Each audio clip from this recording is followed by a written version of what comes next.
All right. Well, welcome back to the Hope Dealers podcast. Good morning to everybody. It's Thursday morning here in Oklahoma City.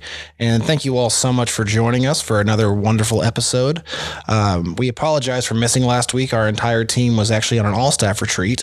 So there was just no way to get an episode in because we were in the middle of retreating and making, in some ways, looking for ways to make this better.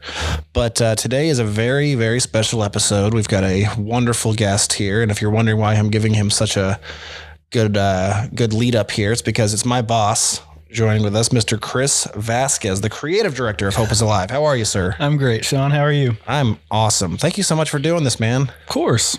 Yeah, for those of you who don't know, Chris is, like I said, he's the creative director here at Hope is Alive. He's who I report to daily, sometimes too much during the day if you're asking him. But Chris, you are not a drug addict. Correct. You're not an alcoholic.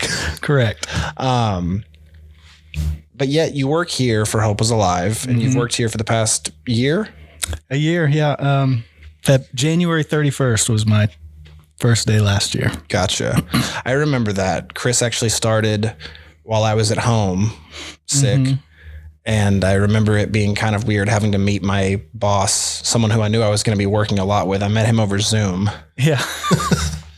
That's right. And then I think the day that they opened the office back up that I could finally come in, then we had horrible weather. Yeah. So it was like 2 full weeks before we got to actually work together. Right. For real. But so it's been a year. That's crazy.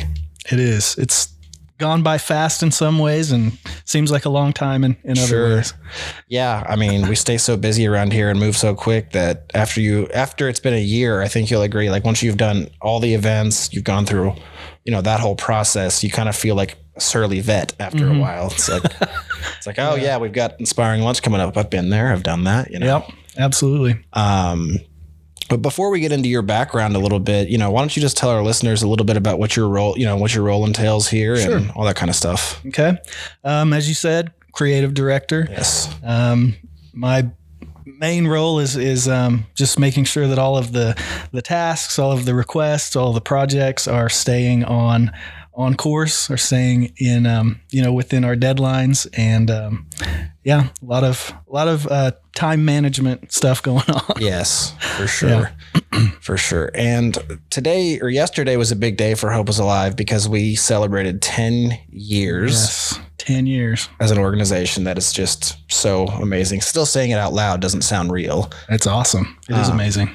But I bring that up not just because of the great accomplishment, but because that's an example of something that our team was heavily involved in behind the scenes. Absolutely. And so just talk about that a little bit, if you would, just kind of what it's like to be behind the scenes here at Hope is Alive. I know everyone hears me talking about doing events and stuff, but just kind of a day to day of what prepping for something like that looks like. Okay. Yeah. We'll meet and kind of discuss what all we need to get done, all the pieces to the project that we'll have to either track down or create ourselves. Yes.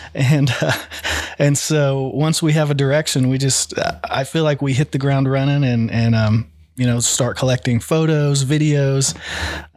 Something cool we've been doing more of lately is getting the selfie style videos from people, having them submit videos to us that we can assemble into something that has a really, kind of a personal feel, more so than something recorded in a studio. More real. Yeah. Which is ironic that, in July, we move over to this beautiful new office with this studio that we're now shooting a podcast in. And not to say that we don't ever still shoot in here, because believe me, we do. But it is funny how the more and more you do things and the prettier you make things, sometimes you feel that the more raw it looks, the more real it feels. Yeah. Yeah. It's like Lance says all the time is, we make this look attractive. We make it look, pretty. And so sometimes the more real effect comes off better. Yeah. So like I mentioned, Chris does not come from addiction, he's not in recovery. But you've got a background in ministry. And part of the reason I wanted to have you on here today and for our listeners to get to know you is because, I think there's about 60 of us on staff. So let's say that all but like 4 or 5 have gone through the program or going through the program. But the bigger we get, we kind of have to start resourcing out for certain individuals like yourself. And so talk a little bit about your background in ministry and what led you to making the change to come to Hope is Alive? Okay. Man, so like you said, I've been in ministry quite a while. I've done everything from lead worship, being a worship leader at several churches. And then where in my last role, I was creative director for a church in Norman, and I did that for about 10 years. And so, it was the church we attended. And so it was, that works out. It works out in some ways, and it makes it difficult in other ways. Sure. You know how it is, always knowing kind of everything going on behind the scenes. But it was just great. Like, there for 10 years, it couldn't have been too bad, right? Yeah. But yeah, I enjoyed it. I enjoyed getting to use, the abilities and the talents that God blessed me with. Sure. To make weekly videos, make all the graphics, all the sermon branding, a little bit over of like the social media. Yeah. So you did that for your last gig for about 10 years as the creative director. And then all of a sudden, God, I'm guessing, pulls a calling on your heart to do something different. Yeah. Just kind of started feeling a sense of, what's next. And I, in the 10 years that I had been there, we attended longer than 10 years, but that's when I was on staff there. But, never in that time did I really seriously consider, what's next. But I just kind of started feeling that urging, when my kids we have two boys, twins, they're 14 now.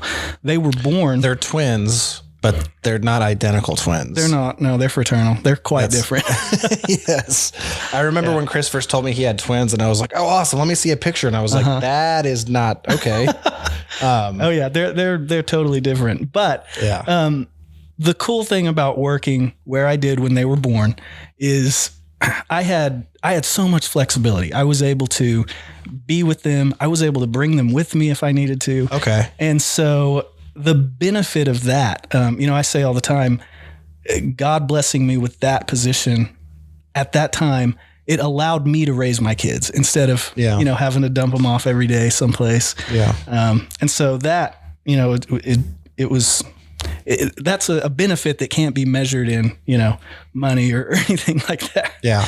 Anyway, as they continue to grow and get older, that became less of a necessity, became less of a benefit. And so, like I said earlier, started feeling just the beginnings of what's next.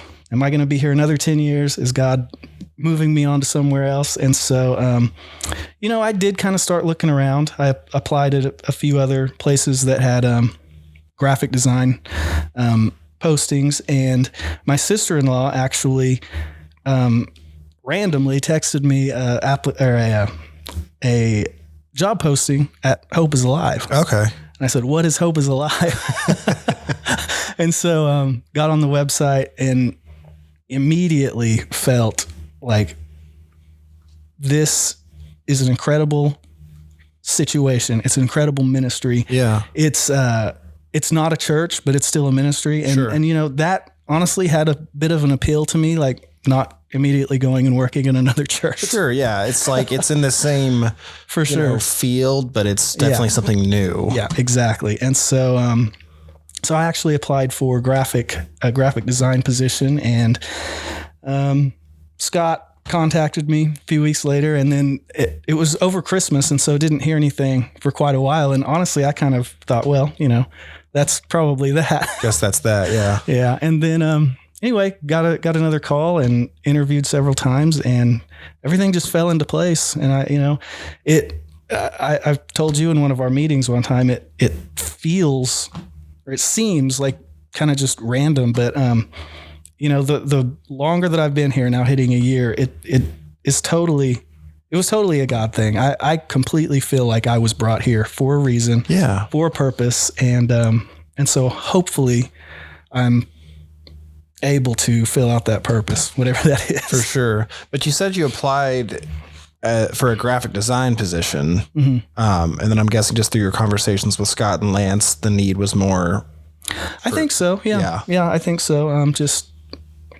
I guess experience or, Sure, or just different skills that I've worked on. So, I mean, I remember I've said on here a ton, I've worked here for over 3 years now. And there was a time when the media marketing team was me and Lance, just meeting once a week. And then, but Lance overseeing as much as he does here, it got so difficult. And I feel like for a year, maybe 2 years, the need was a creative director. And someone to really, oversee this team, help build this team and really get it to where it could go, And when I started, I had a little experience in audio visual.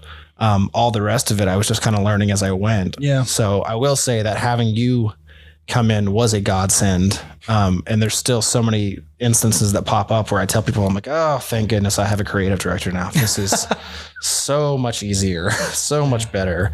But we also I feel like, our whole team, because there are 4 of us now, we just have a really good working relationship. Sure. And there's a good, Robert and I have talked about this, how everybody can really jump in and do each other's jobs if they need to. Yeah. Everyone on the team is very multifaceted, multi-skilled, multi-talented. And it's cool to everybody being able to kind of help with different things, have their input on different things, all, on the same projects. It's a really good team. Absolutely.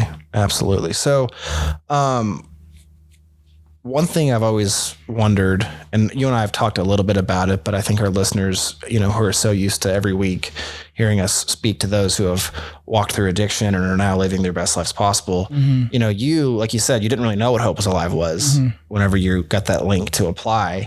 So as someone who doesn't have a ton of, I don't want to say expertise, but just experience or knowledge in that kind of setting, what was it like coming into a place where, not only our goal is to, produce radical life change for people, but like meeting those people and just being in that kind of atmosphere. Can you talk about that a little bit? Sure. One of my first big introductions to Hope is Alive was the all staff retreat in February. So it was just a couple of weeks after I'd started. I remember that. Yeah. We were still getting to know each other. Yeah. And I still remember being blown away by the level of excitement that everybody sitting around those tables had to be there, to be part of this team, to be on staff. And it was contagious, it still is, even now, even at this last all staff retreat. Yeah. Anytime the entire staff gets together, it's a very excited energy. It's a very, well, it's rare to get all of us in the same room. Yeah. But I could tell coming in that everybody was here intentionally and that everybody loved it. And it, as I've heard y'all say before, bleed HIA red. Bleed HIA red. What is the number? Oh yeah. The hex code. The hex code. So the hex code that we use on the graphic design side for HIA red is B31012. There you go. I've been typing in that number on my keyboard for years now. So I like to say that the media team, that we all bleed B31012. Yeah. I remember asking you one time, you just typed in, you have that memorized? Oh yeah. Yeah. Yeah. It's hex. It's funny. Those are the little things you don't think of. Sure. I remember when I first started, I would, when I was designing something or putting, obviously our colors being red, being the primary, I would just kind of like drag to a red. Yeah. All right. That looks good. Close enough. And I remember it was our previous graphic designer, Philip, who came in and he was looking at all this stuff I had made and he was like, all right, we need to pick a red and stick to that red. Yes. And that was birthed B31012. There you go. I know our listeners are loving hearing us nerd out about hex codes right now. Nobody's listening anymore. Yeah, please don't hit that 15 seconds forward button. I promise there's more coming. Right. So, you said that the energy was contagious, that you loved being around it. I mean, can you talk a little bit about your first event and just also seeing, what this ministry was producing, when you're hearing those stories from the residents who are in the middle of it all, in the middle of that journey, what was that like? I think I guess the first major event was Inspiring Lunch. Yeah. And, we all kind of had, we all had our tasks. We were all running and gunning, getting stuff done. But I remember going into the studio with you and Lance and Robert, and it was when we were filming the videos for the lunch. Yeah. Deanna came in and filmed. Yes. Brandon and his brother came in and filmed. Yeah. And I think that was kind of one of the first moments that it hit me, just the weight of the responsibility of what not only Hope is Alive as a whole does, but what our team is responsible for doing, for telling stories, for being the, outward facing first impressions a lot of times of Hope is Alive, whether that's through the website or the social media posts. And dude, I just remember I started crying multiple times during the filming of those videos. Yeah. And then of the editing of it, I remember the just some of the first times we showed it to people, just the emotional weight that those powerful stories carried, and just that we were able to capture and tell those stories, clearly with the help of the people that were telling them. But I just remember the power of that. And so even now I think back to that, and so far, just 1 year in, I'm like, well, that's the standard. So how we, it's time to move on and top that. Yeah. And there's gotta be, like you said, like how you said, you realized the weight of it. Yeah. And I'm sure it kind of catches you off guard because, again, going back to what you said about what Lance always says is that sometimes we tend to make this look a little too pretty. Mm-hmm. So I'm sure when you meet someone like Deanna today, you meet her, she's like this sweetest, nicest girl in the world. Mm-hmm. And then when you peel those layers back and you hear what she went through to get here, I'm sure, not being around that a lot, you're like, whoa. Yeah.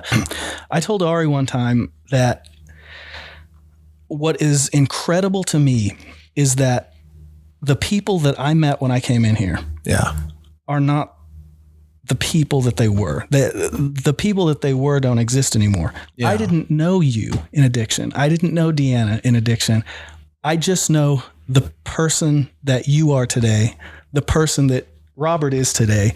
Those people don't exist to me. And so I think that's a cool way of looking at it as an outsider, or even for you guys to look at it. Sure. It's like the Bible says the old man is passed away. And so I love that. Yeah. And so it's cool. Just everybody I work with here.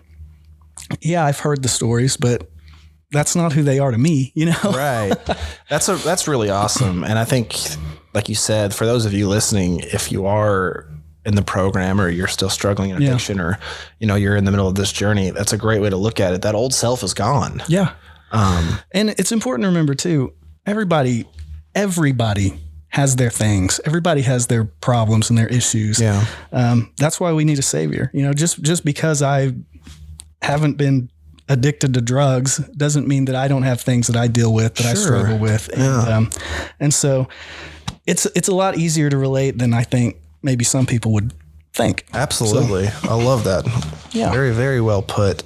So, you come in a year ago, and right after you come in, the organization celebrates 9 years. Mm-hmm. You're getting your feet under you, like you said, and going through all the events and getting to see what this team does and also putting your stamp on the team. What is all that like, getting a year under your belt leading into a 10-year celebration of this organization? It's kind of nerve-wracking. A little bit. It's good. I feel like I have a firmer footing on now, having experienced the major events that are kind of annual. Yeah. But yeah, it has all of that weight on it. Sure. Just the importance of it. And so, another Lance line, it's not pressure, it's purpose. Yes. That's how I'm looking at it. Yeah. It's not pressure, it's purpose. That's right. I like that. And one of the things that I've come to learn in working at a nonprofit, that specializes in sober livings and, on the media side, is it's really easy for us to get caught up in our work, and just being happy with, this looks really cool. Yeah. Or that video is really crisp. anything like that, that this website is so sleek. Yeah. And we get so wrapped up in ourselves and the work we did there that it's easy to forget about what we're doing it for. Yeah. The best social media post in the world, I can think it looks so cool. Any video that you or Robert or anybody might do, it can look so rad to us. But if it's not putting people in the houses and helping us save more lives, then absolutely, then we're not doing our job. Absolutely. And that's something that I have to remind myself all the time. It's so easy, to get on a roll with work. And you show this to somebody and you're like, show your work to whether it's somebody on the team or another team. And you're like, isn't that cool though? Like if I click this button, then anything like that. But really at the end of the day, we're just here to help produce radical life change. Yep. We tell stories in radical ways. It's one of our tenets. Yes. Keystone behaviors. Yes. That's right. Yeah. There's a bunch more of those. We'll save that for the part 2. Portion of this episode. Yes. So before we wrap up today, I just, what would you say to somebody who's still out there struggling, having, yourself been in this organization now for the last year? If someone who's struggling, ask for help. Yeah. Don't ever feel like there's anything that you've done or any addiction that you're in that people just are not going to be there for you. Yeah. I guarantee you at this point, people that are in this ministry have seen and heard it all. And so ask for help.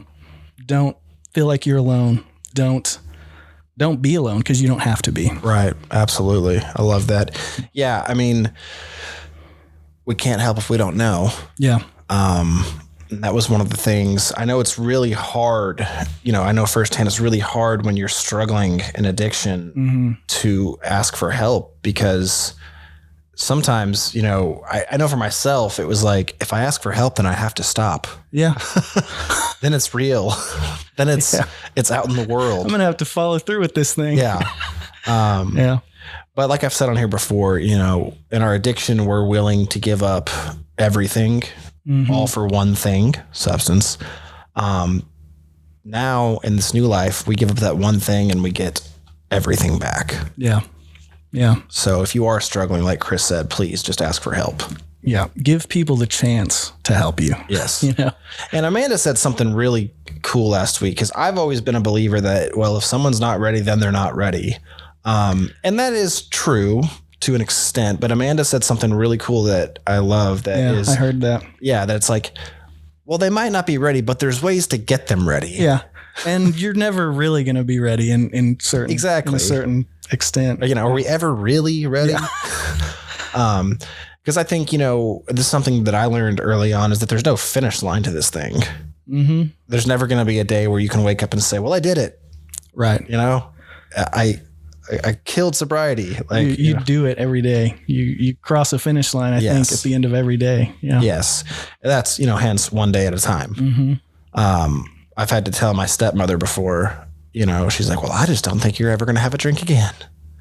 And I always say, well, I don't think I'll drink today. Let's get through this one first. That's all you can do, man. Let's see how tomorrow goes. It's like, are you trying to help me with that statement? Yeah. Yeah, that's funny. Absolutely. Well, some of them just don't know any better, but it's good to, it's like, please don't say that again. Well, man, I'm so happy you got to come on here today. Chris is my boss, but he's also just one of my closest friends. We nerd out quite a bit. We've got a lot of similar likes when it comes to Star Wars. Yeah. Star Wars. Star Wars. Yeah. Well, the Star Wars thing, I've told this story a few times. Like, so when Chris started, we only got to work together for a few days before getting sent back home because of the weather. And then after that, I remember being home one weekend and getting a text from you. And it was like, hey, have you watched that new show, Boba Fett? Mm-hmm. And we'd never really talked. I mean, a few highs at work. Yeah. And I was like, yeah. And that was like, that was our getting to know you process. In hindsight, that show probably wasn't worth a text. So it wasn't that great, but even still, it gave us something to converse about. That's right. Oh man. Well, thank you so much for joining us today, Chris. Absolutely. I love listening to this every week. So it's cool to be a part of it this week. Awesome. Well, we'll definitely have to have you back one of these days.